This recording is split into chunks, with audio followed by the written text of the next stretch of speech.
இன்றைக்கி கோதுமை மாவும் நாட்டு சர்க்கரையும் வச்சு ஒரு சாக்லேட் கேக் செஞ்சுருக்கேன்.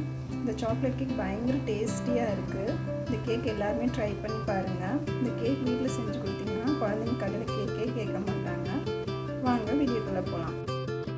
இதுக்கு வந்து 1 கப் கோதுமை மாவு, 3/4 கப் நாட்டு சர்க்கரை,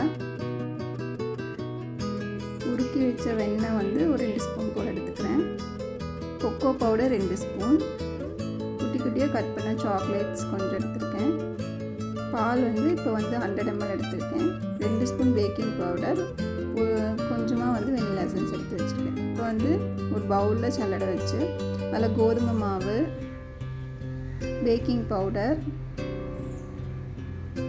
நம்ம எடுத்து வச்சுருக்க கொக்கோ பவுடர் எல்லாத்தையும் சேர்த்து எந்த கட்டிகள் இல்லாமல் சளிச்சு எடுத்துக்கலாம்.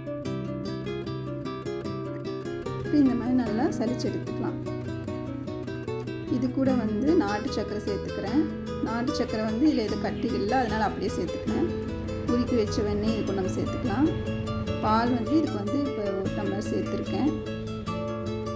சேர்த்து நல்லா மிக்ஸ் பண்ணி கொடுத்துக்கலாம். பால் இன்னும் தேவைப்பட்டுச்சுனாலும் சேர்த்துக்கலாம். சேர்த்து இந்த மாதிரி பேட்டர் வந்து நம்ம ரெடி பண்ணி வச்சுக்கணும்.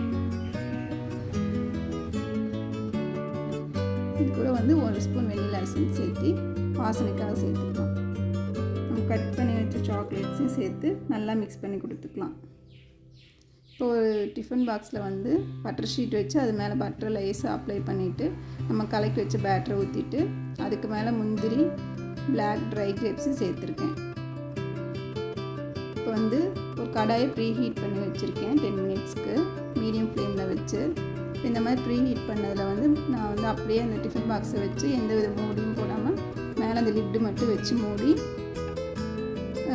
1/2 hour கழித்து பார்த்தா இந்த மாதிரி இன்னும் கொஞ்சம் வேகணும். 1/2 hour கழித்து இந்த மாதிரி இருக்குது. இப்போ 40 மினிட்ஸ் கழித்து பார்க்குறேன். இப்போ நல்லா வெந்துருச்சு. கேக் வந்து இப்போ ரெடி ஆயிடுச்சு. நல்லா ஆற வச்சுட்டு இந்த மாதிரி கொட்டினீங்கன்னா அதில் ஒட்டாமல் அப்படியே வந்துடும்.